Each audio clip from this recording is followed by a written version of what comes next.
Oh, come on.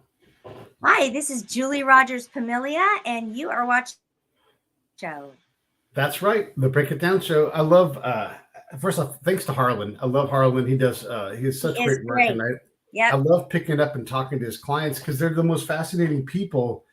The Cherry Blossom Festival, I think, was last weekend. I don't know if you've been involved in that ever out in Marshfield, Missouri.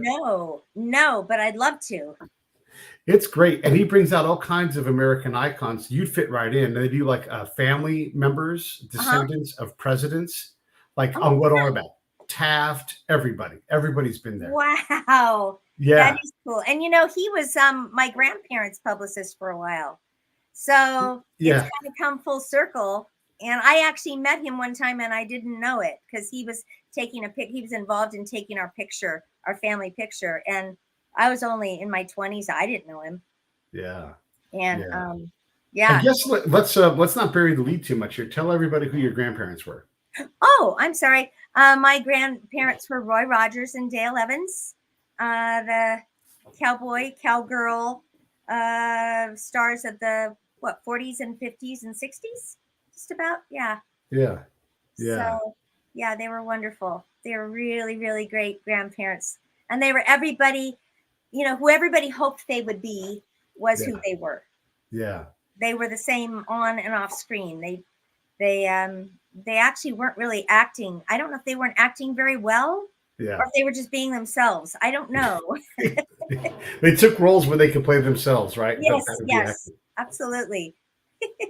So I'm always wondering because show business, even back then, it was so hard to be a real person, to really find something like they had, and it took them several tries each to figure it out. Oh, yeah, several. Grandma went through 3 marriages before she met Grandpa, and he went through 2. Yeah, So, and they had lots of, especially Grandma, she took the hard road.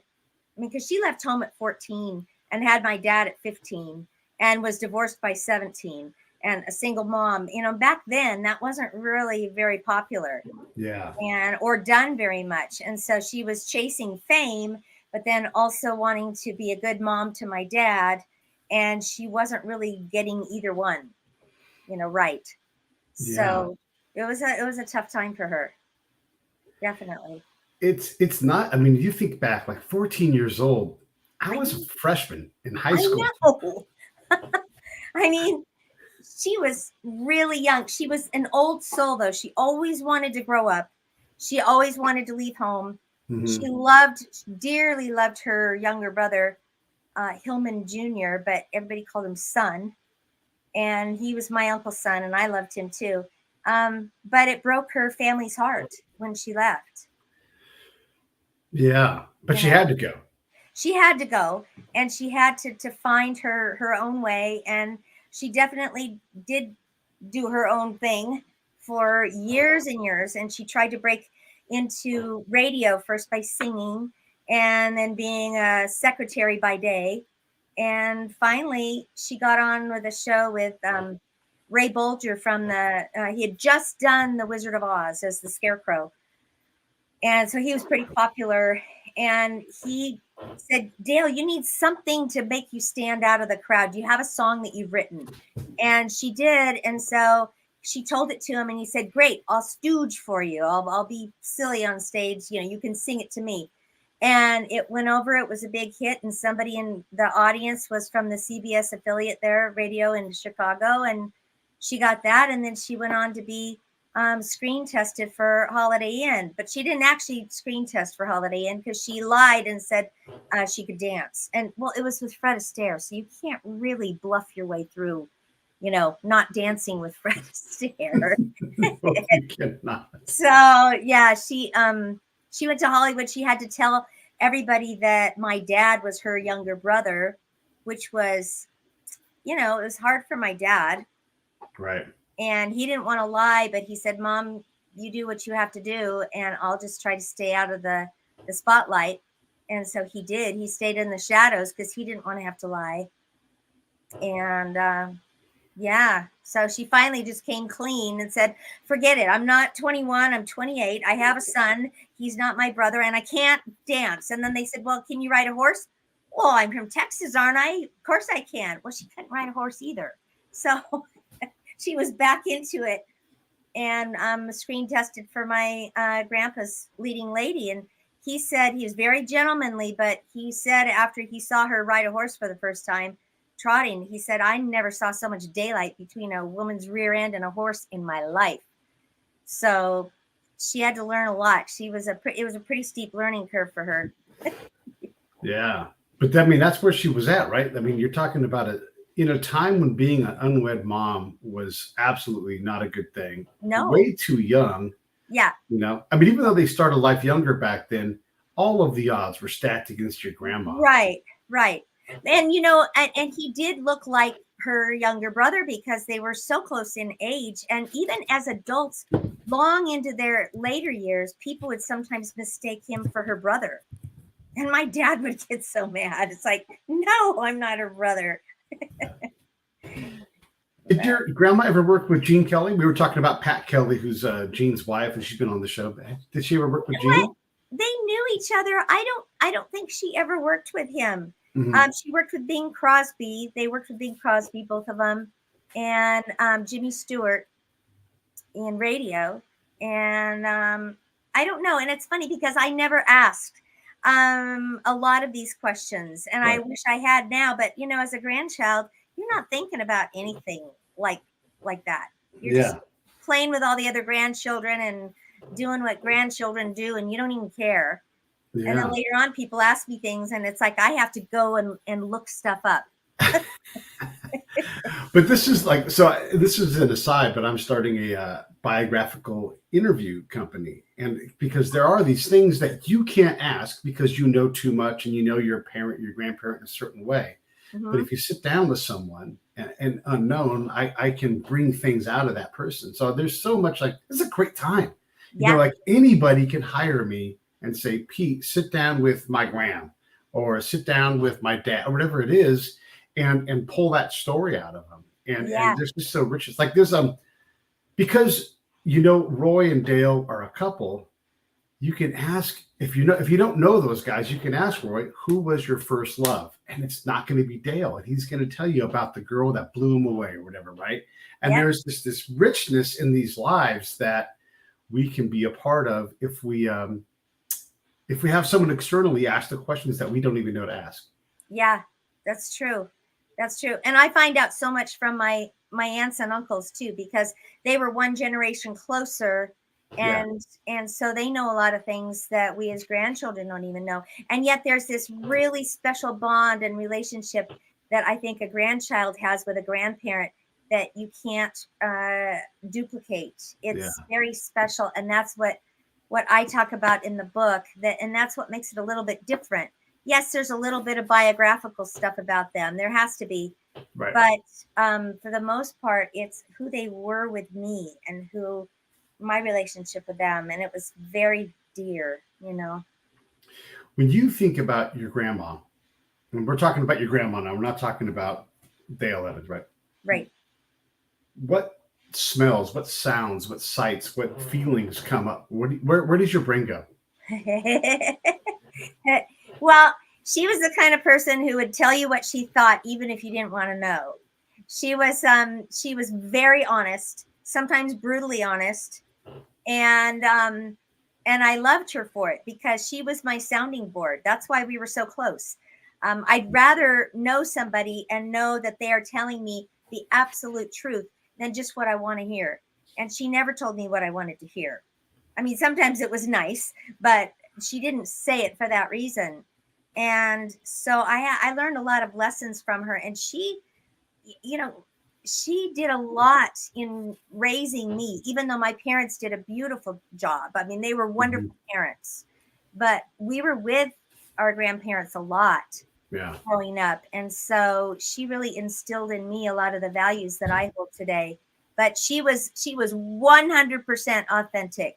She was not going to tell you anything, even if you didn't like it. And but she never pushed. She was very strong Christian woman, but she didn't push it on people. She just was telling you who she was. Yeah.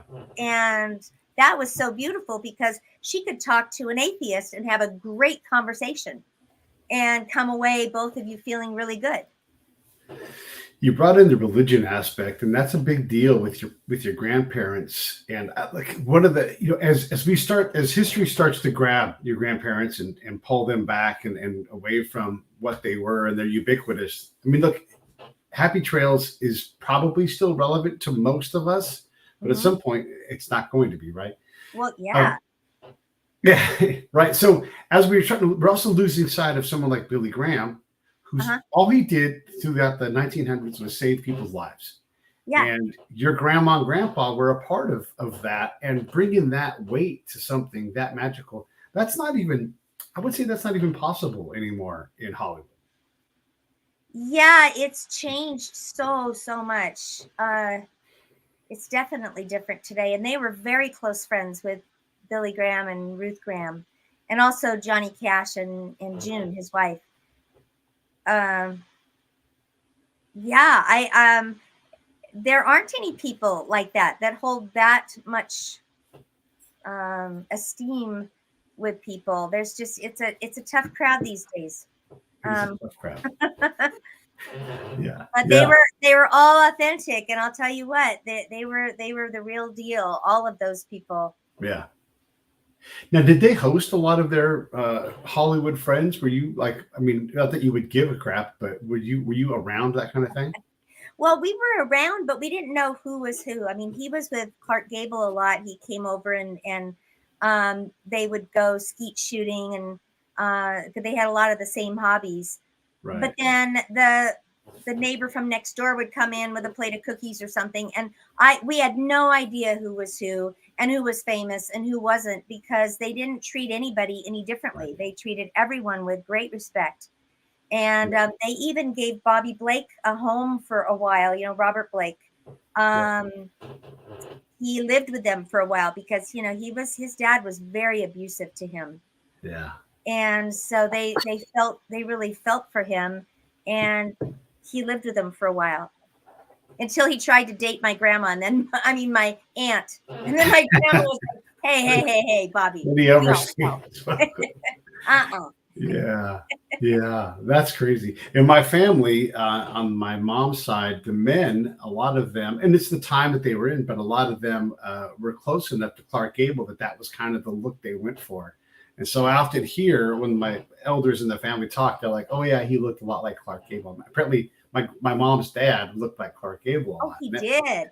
Yeah, so these were things back then, right? Like you would try to look like. Because there were only so many icons, right? There wasn't this ubiquitous of iconography. People don't even know who kids, like my own children who are in their 30s. Yeah. They don't even know who Clark Gable is. Right. And it's funny because when Grandpa came to Hollywood, they wanted him to have the Clark Gable look.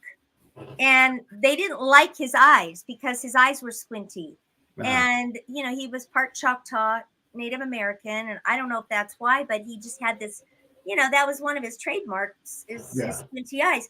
And so they prescribed, they got some eye drops prescribed for him that would loosen the muscles and make his eyes open up so you could see his eyes better. Pretty soon he got letters from fans saying, "Hey, what'd you do to Roy's eyes? We like his eyes. What are you doing?" So they scrapped that. They said, "Okay, fine," But then he wasn't buff enough, and they said, "You need to do some handstands to get, more muscles." And so he did handstands, and he got so good at it, he'd walk from set to set on his hands and talk to people and walk back on his hands. And I don't know. He just wasn't what they wanted, but he was definitely what the fans wanted. Yeah. I want to go back to being a kid and having neighbors, aka celebrities, show up. And maybe it's Clark Gable, but you're right. Like the standard person, I've met so many very, very, very successful, famous people, and unless you see them in context, they are just a regular old man, And then all of a sudden, like they do everything, and you're like, "Oh my gosh, he's got a suit on, his hair is done well. That's so and so." Yeah.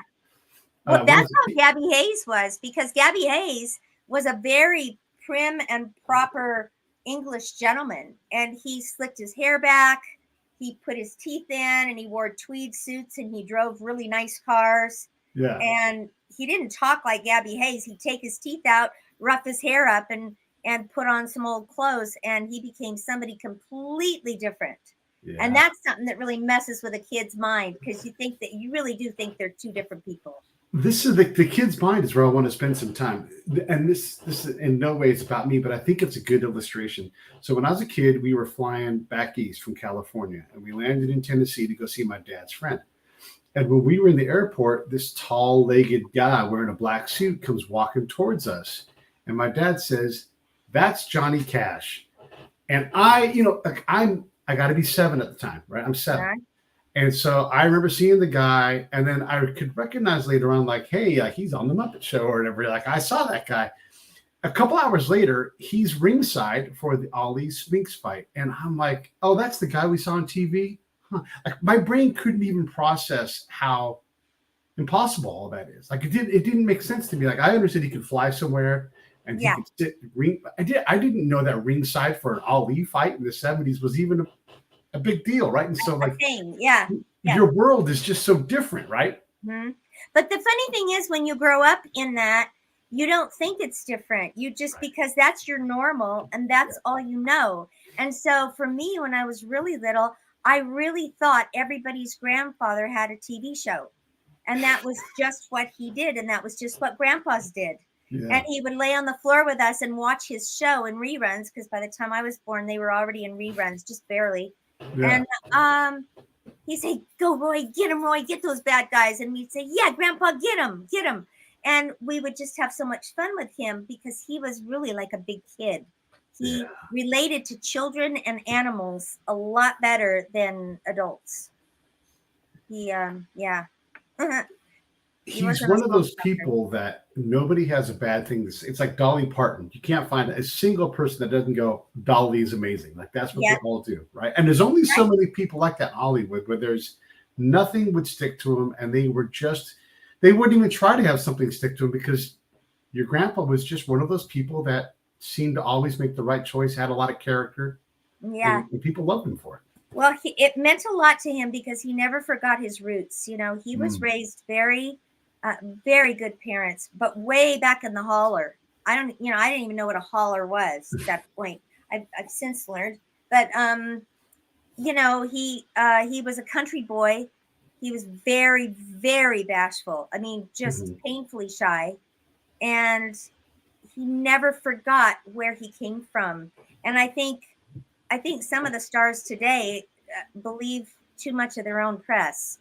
I think he never got that mentality that he was some kind of star. He always said, if it weren't for the fans, there would be no Roy Rogers.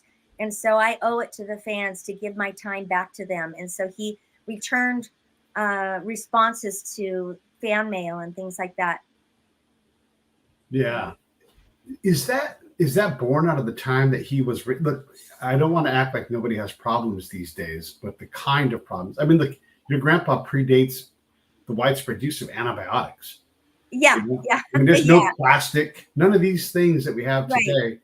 And I'm not acting like having plastic solves all your problems, but it's just living in a holler back then meant no shoes a lot of times. Oh, yeah. His dad worked in a shoe factory, and a lot of the pictures I've seen of him, he's barefoot and wearing overalls. And I'm thinking, what's up with that? Your dad works in a shoe factory. Right. But they were just very simple, and for entertainment at night, they would sit around the fire and sing. And that's where he got his singing voice. He practiced a lot growing up, not to be somebody. He was hoping to maybe be a dentist. But he played the ukulele. He did calling for square dances. And he had a lot of that country boy in him that never really went away. Yeah. And he was most comfortable talking to somebody about simple things like that, not Hollywood things. He had friends who were in Hollywood, but they didn't go to a lot of the Hollywood parties. Some, but I mean, early on, they wanted him to go to the Hollywood parties to get his name out there and to get recognized. And he didn't want to, because he didn't know what to say. It's not his deal. So finally he said, well, can I bring a friend? And they said, well, oh, sure, bring a friend. So he brought one of his hunting buddies, and they sat on the couch all night and talked about coon hunting the whole night. And finally the guy at Republic, the CEO, said, yeah, never mind, don't go, just forget it. Now, the other person from that era who is, I'll say similar, in terms of like which one's which, is Gene Autry. Were those guys Mhm. friends? Were they nemesis? Yeah, they were. Yeah. Well, the studios always want to make it sound like they're at Right. odds and they're, not friends and things like that.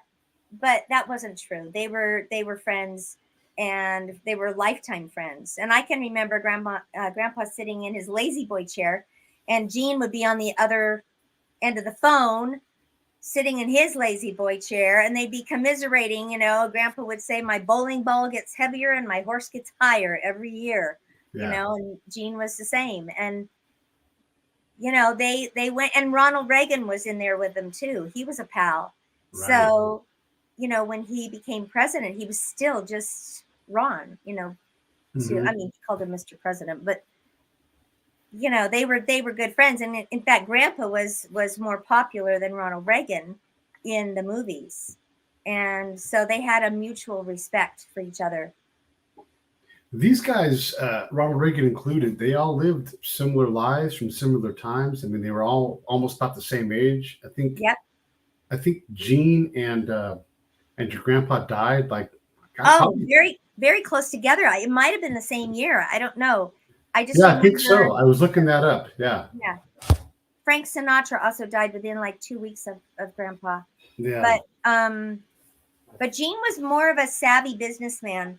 Grandpa was not. He was too sentimental, and so some of the choices that he made weren't as smart as Gene's. And Mhm. you can see that in their museums. I don't know if you've ever gone to the Autry Museum, or if you went to my grandparents' museum, but they Mhm. were, you can't even compare them. It's like apples and oranges, because Gene's is first class all the way, Yeah. marble, granite, all kinds of contributors, financially. And it really is the whole scope of the cowboy, like the vaqueros that started off in Mexico. And, it's really the Western cowboy. Yeah. And there's only a small part that's the screen cowboy. Grandpa's museum was purely just their life. And it was very kind of kitschy, kind of Mhm. homespun, Yeah. and you couldn't really compare the two. Yeah. So It's and I don't want to liken them too much because this really is about your grandparents, not about Gene Autry. But yeah, I'm down the street from the Big A, and he owns a baseball team, and oh yeah. it's Yeah, well, see, that's what I mean. Although, did you know that the NFL, Grandpa was really good at merchandising. okay. And he was second only to Walt Disney at one time, because he had like 400 plus items of merchandise out there with his name or likeness on them. Wow. Anything from toys to car parts. I mean, just Roy Rogers. And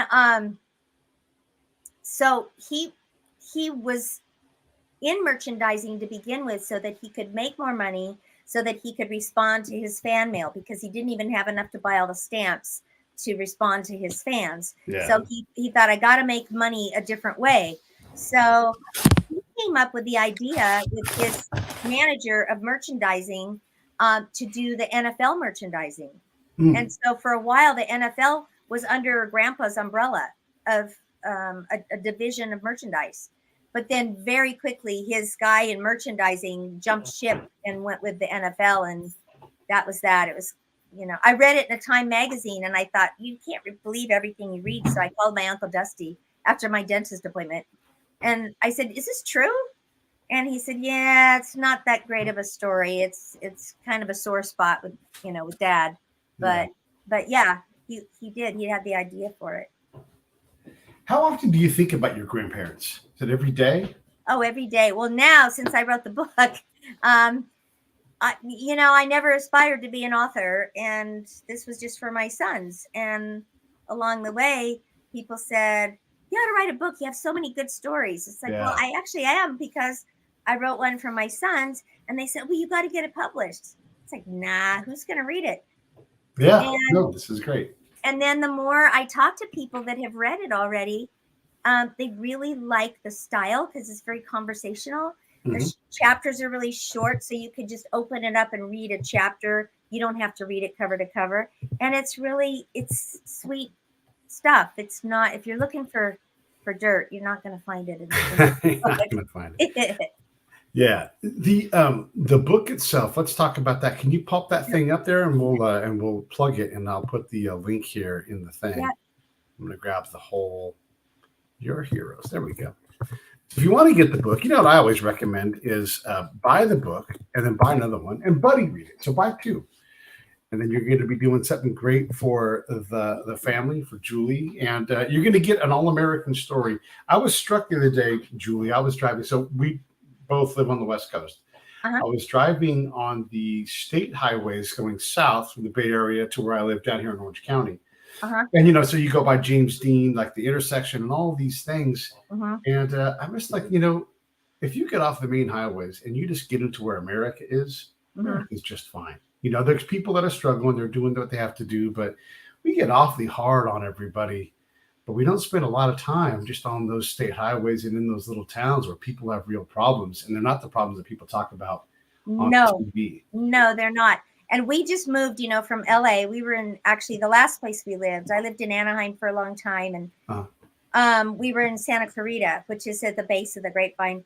And we moved up to Minden, Nevada, which is the backside of Lake Tahoe, Heavenly Valley. It's beautiful up here. Yeah. But I miss all the things to do down in LA because I'm a city girl. But I just drove that yesterday going down to see my new grandson.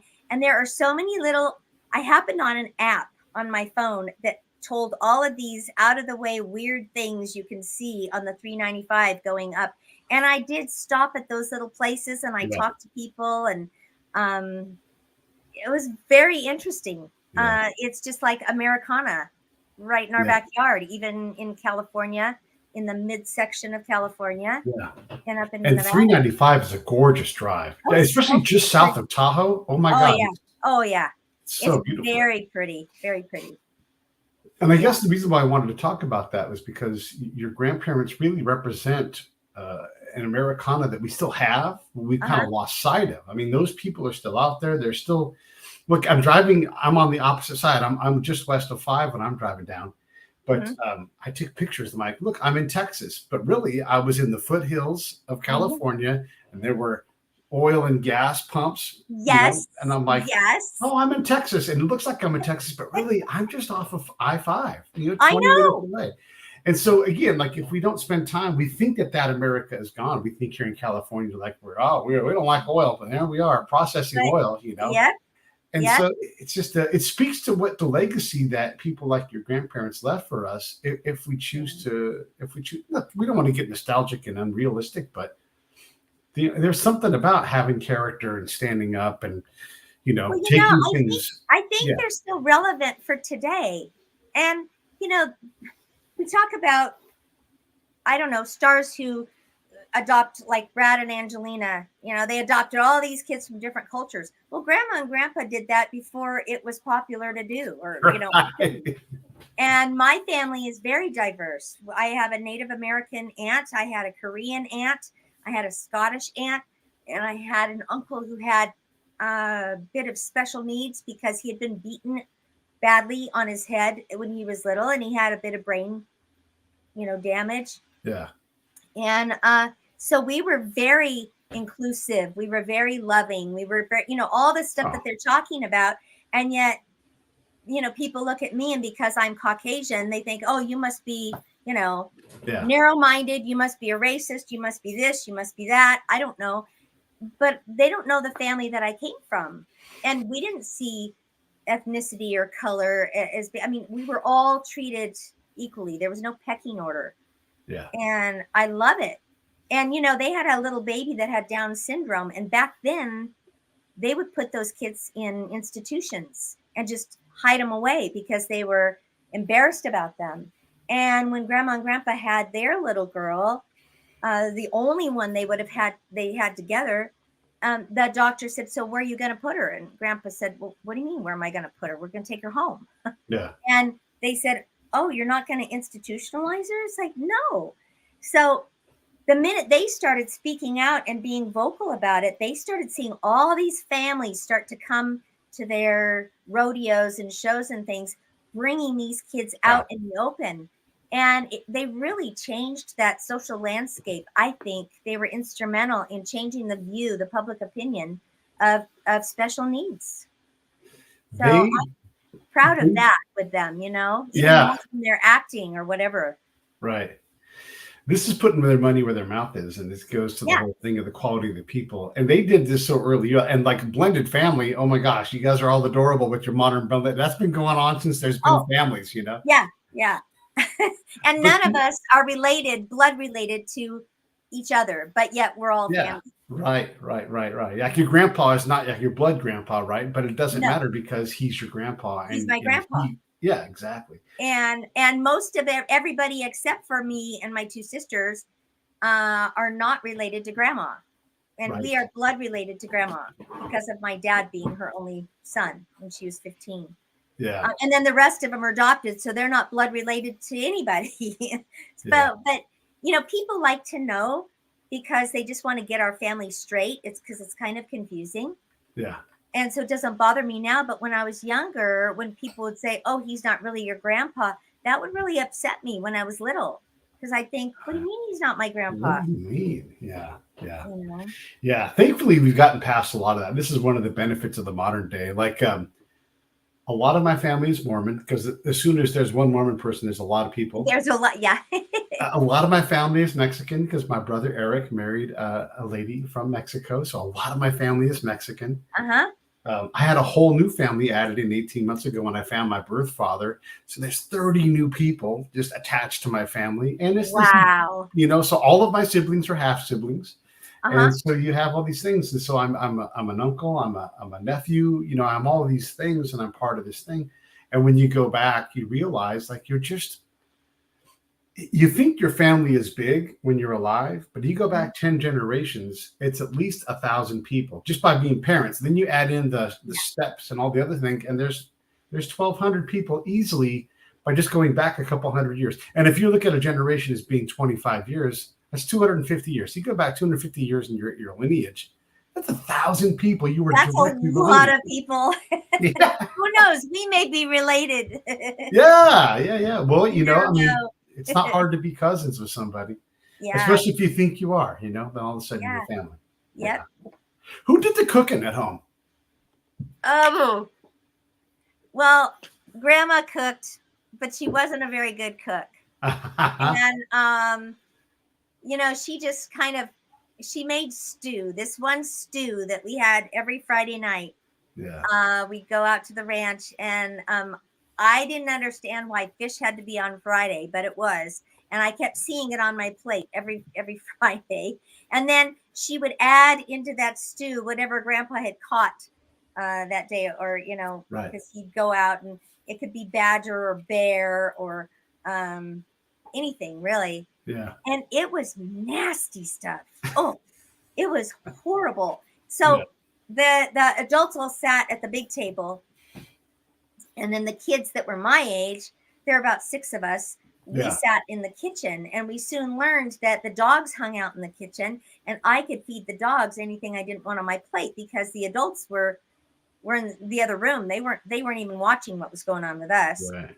So we had our own little dinner party going, you know, and sometimes though the dogs wouldn't even touch the stew, and I'd have to go onto the table, and I'd have to get it with my napkin and put it down the disposal. Oh my God, so funny.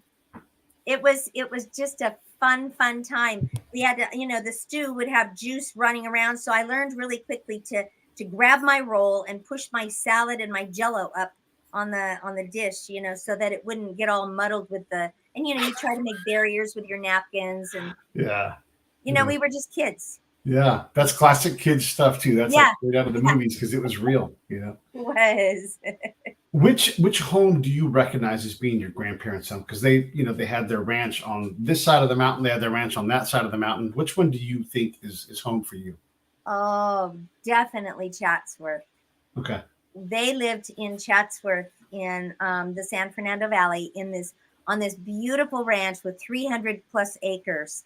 And the acres behind their house were actually some of the places where they shot movies and some of their TV show.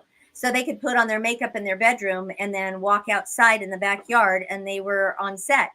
And that was just a magical house. It had all different little levels. It was one level. It didn't have a second story, but it went down and then up, and there were all little nooks and crannies, places you could hide. We'd play hide and seek, and they had those huge boulders and sagebrush and dirt roads out back, and it was just a kid's dream.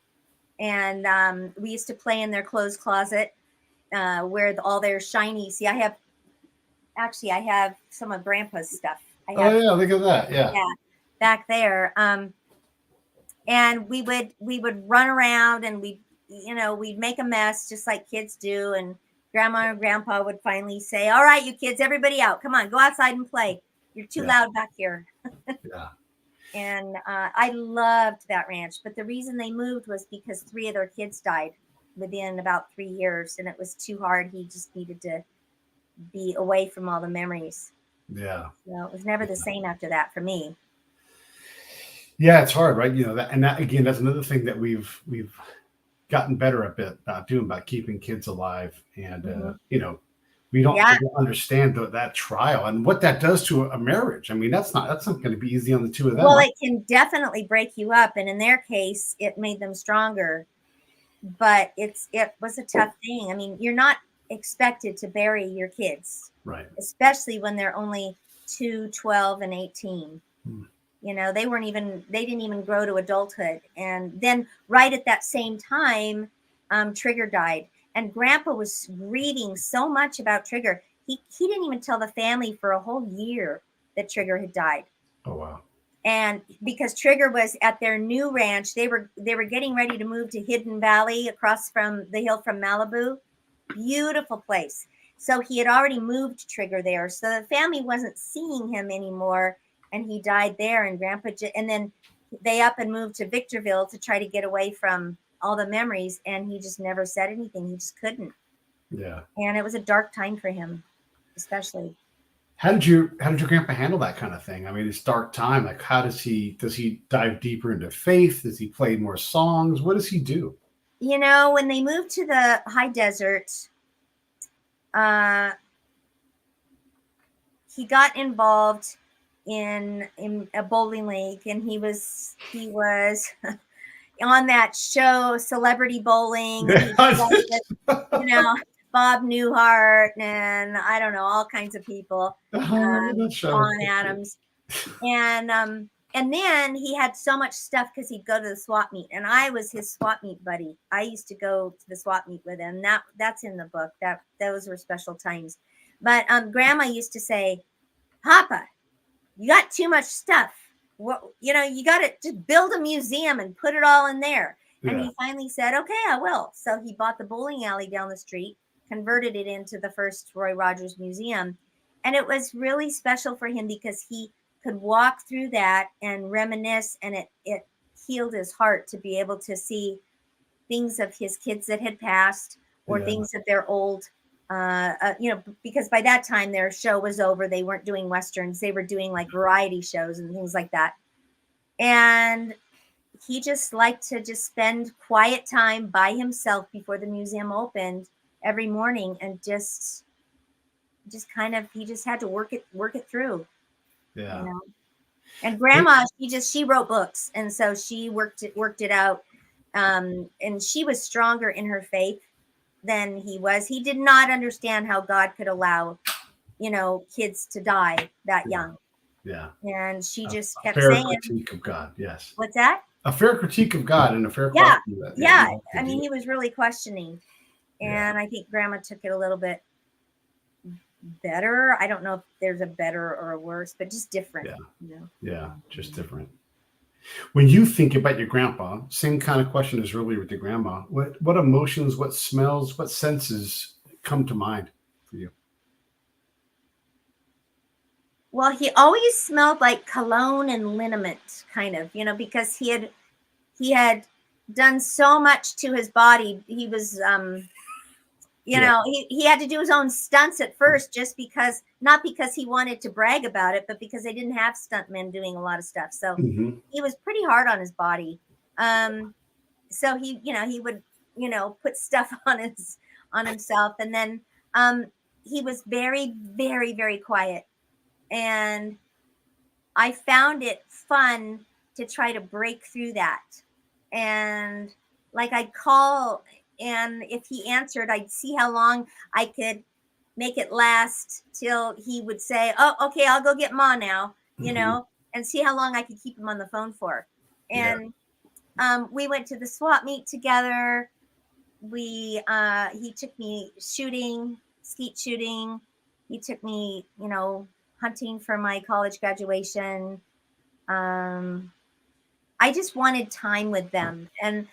And that's about the time when I was in college, was about the time I started realizing, you know what? They've been having this incredible life right in front of me all these years, and I didn't even realize it. I took it for granted, So as a young adult in college, I started really pressing in and wanting to get closer, and we did. I was very close to them. Yeah. Why you? Why are you telling this story instead of one of your other grandkids or great grandkids even? Well, I think it's funny because I was talking to my cousin Lori, and she said, I don't have that many stories with them. And I got to thinking about it, and it makes sense to me that probably the reason I had more time with them was because I initiated it. And I would say, "Hey, are you busy? Can I come out and spend the weekend this weekend?" And, most of the time, grandkids, and, you get busy with your life, and, but I kept pressing in and wanting to know them. And I loved them because I could talk to both of them a lot better than I could talk to my own parents. Although I talked to my dad very easily because he was a lot like grandma. But, when you're going through times with your parents, sometimes a grandparent is a really good sounding board because they've already been through it. They don't gasp at anything you say. And I knew nothing I could say would stop their fierce love for me. And they'd probably done it, seen it, heard it, themselves. So I guess that's why me, because I just had this burning desire to tell my story to my sons so they would know as far as I can say, I had a magical upbringing when I was little. Yeah. Thinking about the kind of advice they give, has anything stuck where you're like, "Oh yeah, one time my grandma said," is there anything like that from either of them, both of them? Both of them used to say, "Don't lose yourself. Don't try to be somebody for, to achieve this over here. Be authentic, be who you are, and the right things will come to you. What you're supposed to do is what's going to happen, and you're going to feel better about yourself." Do you have some of their sense of style, like a panache, a flair for Western things? I mean, is that imbued in you because of your upbringing and your very notable grandparents? It has, as an adult, because I go to Western festivals a lot and I speak on panels. I used to perform, I used to sing and do all kinds of stuff. But as a little kid, I wouldn't say that I was necessarily Western. I mean, my husband actually taught me how to ride a horse. My husband's an excellent horseman. We have 2 horses that are shocking Palominos. And is that required? Is that on brand? No, yeah. No, it's just reminiscent for me. I love Palominos, and just the smell of the barn takes me back to times with Grandpa. So that to me is, it's nice. But my husband said, "I cannot believe that I am teaching Roy Rogers' granddaughter how to ride a horse. Are you kidding me?" I said, "No, I he put me on trigger and would ride me around, but that's not learning how to ride a horse. That's going for a ride with Grandpa." I don't know if that trigger is the namesake of Willie Nelson's trigger, but it's got to be pretty close. I mean, that's isn't Willie Nelson's guitar named Trigger? That's what I'm saying. Yeah. Oh. Yes, He I did, I met Willie one time backstage with Peggy, a dear friend of mine, and he asked us to go back in their RV after the show, Mhm. which was it would have been fun for me. But Peggy was in her 90s by then, and she was tired, so we went home. It's like, Peggy, come on, Willie Nelson just asked us to go back Yeah. in his, with his family. Yeah. Who knows what's going to happen? Yeah. Um, Did he offer you weed? We have to know this. We have well, to ask. no, I'm sure he would have, and his place probably smelled like it when you walked in the door. And I really want, I thought, oh, how cool is that? Yeah. But, Peggy wasn't impressed. She was a B Yeah. Western actress that was friends with my grandma, and we were very close too. But what was the question again? Well, I asked if you smoked weed with Willie Nelson, but before that, talking about Trigger, and I was going to ask you about Trigger. So you rode Trigger. I mean, again, this goes to just who your grandparents were. If you were going to name 10 famous horses, you're going to say Seabiscuit, maybe Man of War, but Trigger is one of the horses that people are going to say, even if they don't know who Trigger was. You just know that it's like burned into your psyche culturally that, Trigger's a horse. That's the name I'm going to say. Yeah. Well, that's really true. He was, he got top billing over grandma, and that really burned her bunny. I mean, she was like, "Are you kidding me? I'm after the horse." And it was, always Roy Rogers and Trigger. Oh, and starring Dale Evans down at the bottom. Yeah. And he was a great horse. And yes, they did have at least 2 other Triggers that went on the road, and they had, about 7 more just in case. Right. And they had to, because what if something happened? Yeah. And also when they did a lot of traveling around the country for rodeos, that's pretty hard on a horse. That's hard. And by the time the old man, they called the original Trigger the old man. By the time the old man was retired, they were doing those rodeos and fairs, and it wasn't fair to him to put him through that kind of ordeal. Yeah. So that's the Trigger I knew, was the old man. And there was such a connection with him and Grandpa. And he was such a gentle horse, and yet he could do anything. He was so smart. I mean, he truly was the smartest horse in the movies. But the other Triggers, did their fair share. Yeah. How does that connection happen between a horse and a dude? It's just like they're big dogs. I mean, how does a dog work their way into your heart? I mean, they're like big dogs. Ours are like that. He'll come, mine will come and just rest his head on my shoulder. Yeah. And it's like, pal, that's really heavy. See, he's on the cover of my book. Yeah, there you go. Yeah. Yeah. That's the old man there? No, this is Sonny. This is my horse. Oh, okay. But he looks a lot like Trigger. Yeah. And I don't know, Grandpa, I mean, he spent so much time with him from, 4 a.m. call times, working through till it's dark. Yeah. And Trigger was always with him. And it's making me think about Mr. Ed, because oh yeah, Mr. Ed, I love that show. Yeah, and that has to be in part inspired by your grandpa and Trigger. It has to be. Yeah. Like, someone's like, what if we did a show and you just took it a little further, And he talks.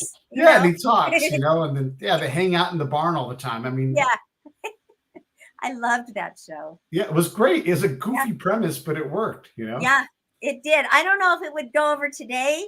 A lot of the shows don't go over. In fact, my sons don't even really watch my grandpa's shows because they're in black and white. I don't know what the kids today have.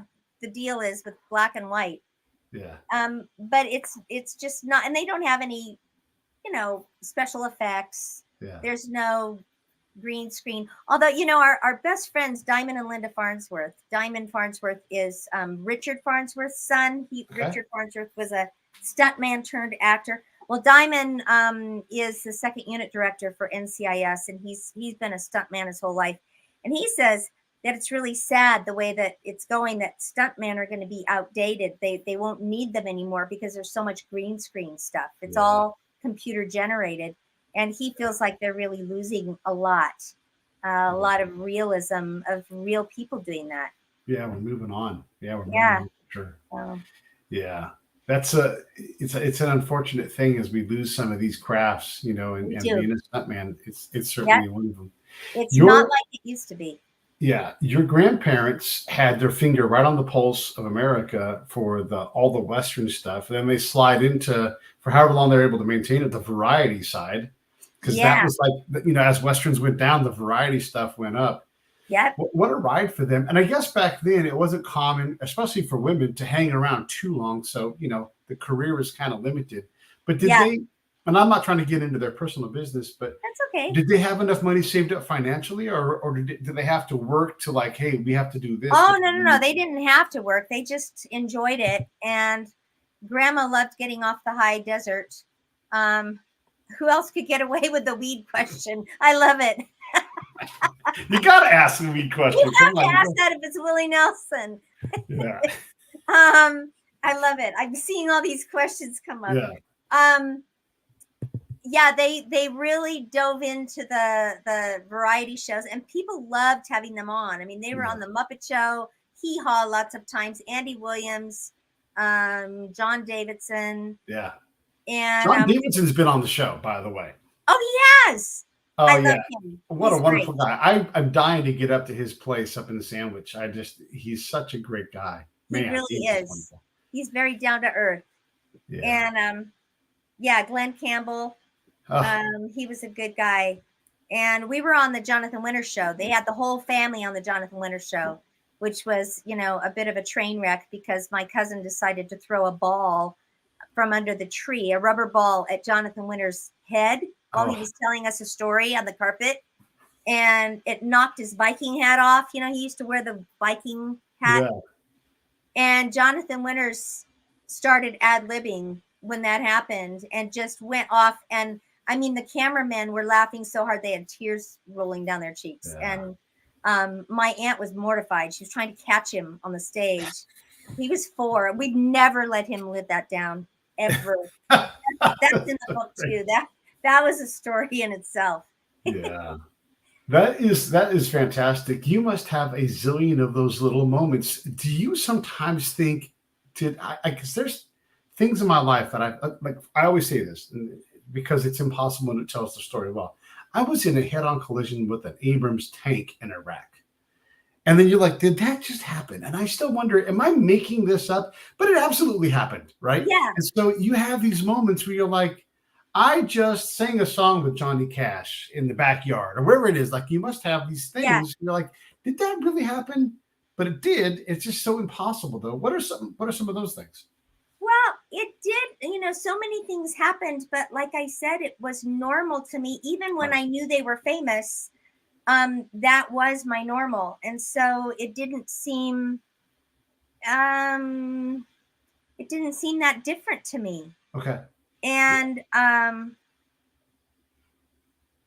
yeah, it was just a bag of fun every time we were with them. You never knew what was, you know, going to happen. And sometimes they'd pull us along and we would experience little snippets of what they experienced every day. Yeah. You know, when we were in the spotlight with them. And I always knew that people were staring and pointing and whispering and taking pictures, not because of me, but because who I was with. So there was never a, oh, I'm, you know, so great. But it's funny because in school, sometimes I was shunned because of that for a while, because other girls would say, you know, mean kind of catty things that maybe I thought I was so great or something. And I didn't. You know, girls get, you know, kids can be kind of mean sometimes. So for a while, I kept it quiet and I didn't tell anybody. Sure. Yeah. There's funny things that happen, and from talking to a lot of very successful people, I love to ask this question in 2 different ways. So I'm going to give you both sides of it. There are moments when someone's like, you know, let's say your grandpa's walking out to the barn to do some chores. Like, if anybody could see Roy Rogers right now doing this, and one of these was a playmate. She's like, I clean my own toilets in my Airbnbs that I manage. That's what I do. And if you saw this glamour queen, she's on her hands and You know, so what were some of the things that your grandparents did that you'd be like, if you saw Dale Evans right now, you wouldn't believe she was doing X. And then the other thing is who blew them away? Like, I can't believe, look, if Ronald Reagan coming over and Cary Grant isn't like, debasing these guys, is there anything where like, oh my God, one time we met and then fill in the blank? Not really, because the people we all met were mainly cowboys. I mean, mainly the other Western stars of the TV shows of that era. But you were talking about, like, if you could only see them. And I will show you this one picture in the book. And I don't know if you can see that Grandpa has on gym shorts, dark socks, with tennis shoes. Yeah. And if that looks like Roy Rogers, I mean, There's no not tassels. Yeah. That's not what you would think.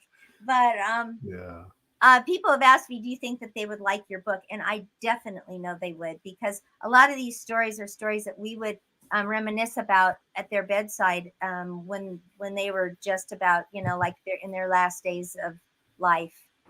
And they had a good sense of humor, very good sense of humor. Yeah, I'm putting the link to the book right up on the page right now. And if you look on YouTube in the notes, maybe it's on the Break It Down Show page on Facebook. It's hard to tell sometimes.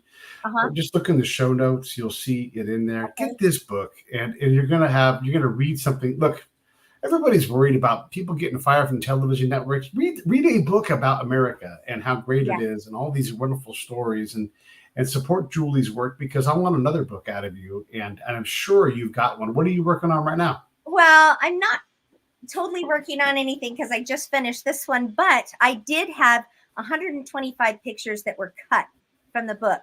That's how many pictures I had. So I may just do like a coffee table book with pictures and just captions underneath, little snippets of stories, about where we were or whatever, because I have so many pictures. Yeah. And the other thing is that I really, really feel like I have some children's stories in me. I've written one, and I forego following my heart and getting that published because someone said, no, you need to do this one because the time is right. And, it's getting farther and farther away from Roy and Dale. So I think you better do that one first. So I did this one first. I have children's stories. Well, when you get the children's story thing ready, let me know. I've got a couple of people who are in that line of work, and so I'm glad to help you out. Oh, that would be helpful, because I'm not sure that the same publisher that I went with, they don't do children's books. It's like, it's a different kind of publisher or whatever. I don't know. I'm new at this. Yeah. Okay, so we got like 2 minutes left that we don't have to fill, but is there anything you want to add in closing? Is there a question I should have asked? Like, no one ever asked this question. I want to ask that question now. Well, no, everybody always asks, is Trigger really stuffed? And you didn't ask that one. But you didn't ask that one, fortunately. I don't want to ask the question everybody else. I want to ask the question people are supposed to ask. People are supposed to ask. That's right. Well, you know what? I never knew that Grandma wrote Happy Trails until I was in college. Yeah. And she never told me that. And I heard it on the radio. I was doing my homework at college, and I heard the guy say, oh, yeah, and Dale Evans wrote the iconic song Happy Trails. Yeah. I said, are you kidding me? Nobody told me? So I just wasn't told a lot of things in my family. So I'm finding out new things every day about my family too. So yeah. So who gets the royalties from that? Like, that's got to go to you guys, right? You guys are part of the estate. Yeah, they were on a little snippet of Men in Black on the radio. Grandpa was singing on the radio. And they got just a stupid amount of money for it, for just a few bars of music. So my dad got his share, and he passed it on down to me, and I split it between my sons and started a savings account for them early on. So, and I gave him the DVD of Men in Black 3, I think it was, with a little note on it that says, you're welcome. This starts your bank account, and with the movie. So that was kind of cool. That is great. I want to just say this out loud real quick, because we were talking about things from a past time. This July, they're going to do the USS Indianapolis reunion, and there's one dude left. His name's Harold Bray, and he lives in my hometown in Benicia. And one of the things that we're doing, this is for the audience, is we're raising money to get his bronze statue completed. I'm going to put the link on the show here. And this is just because, look, if you guys don't know the indie story, it's bananas, it's crazy, and you're going to want to support what this guy has been through. But there's a really crappy long link. Just go to beniciacf.org and then you'll find it on there. I wanted to make sure I said that out loud because it's important to me that, we do something. And in typical World War II fashion, Harold's like, why are you doing a statue to me? Yeah.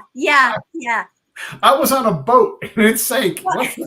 Have you ever thought of writing a book? Oh, I'm trying to write a book. As you know, these things are endeavors. And so I've got a couple of them. I used to be a spy, so there's a lot in my book. But I'm sure you have a lot to say. Yeah. I love that you and this got a comment here too about the royalties. I love that we got to ask that in a way that makes sense too, because I think about these things quite often, like who gets George Orwell's money, right? Like that, his estate still makes money all the time, Yeah. Well, I mean, he's been dead for. Right. So does it pass down? Is it, I don't know. Oh, now you're frozen. Am I frozen? Yeah, there it is. Okay. I was frozen. Okay. Yeah, I don't know. Because, our part, my dad's part is now split 3 ways because I have 2 sisters. And then my little part is going to split 3 ways. Yeah. And so pretty soon it's going to be like they're going to be getting a check for, a couple pennies. Yeah. Well, everybody go listen to Happy Trails once a day, every day. That's right. That's right. All right. Listen, I'm going to roll the credits. Thank you so much, Julie. That was a blast. I really loved it. Thank you for having me on. It was really, really fun. Good. Stand by. I'll be right back to you later. Okay. Stand by. I'll be right back to you. Hey, thanks for watching the show. I really appreciate it. Right here, you can subscribe. Please do that. It makes the show grow. Hit that notification bell so you know which incredible guest is coming up next. Down below is the PayPal link. You can put a small subscription in. That is an enormous help. All that money goes right back into the show. And then right up over here are the next episodes you should listen to, curated by yours truly. Thank you so much for watching the Break It Down Show.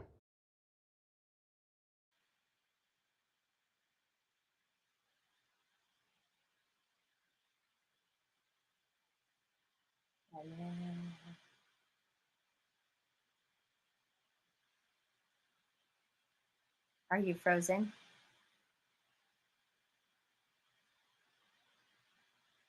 Oh no, I'm the only one that's not frozen. I'm so glad I was here though. Aw, I love how you shared the royalties from Grandpa's song, Julie. Oh, that was really special. Special memory. Well, I don't know.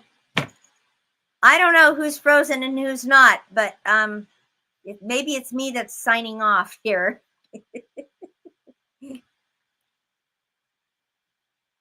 You get a good picture of Grandpa's shirt. His hat. Here's his hat.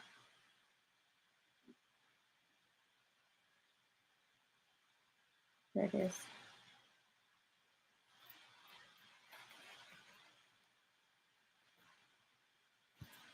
Happy trails to you until we meet again. I'm back. Hey, there you are. I was talking to the people. I'm not sure who I was talking to, but I rose to the occasion. Let me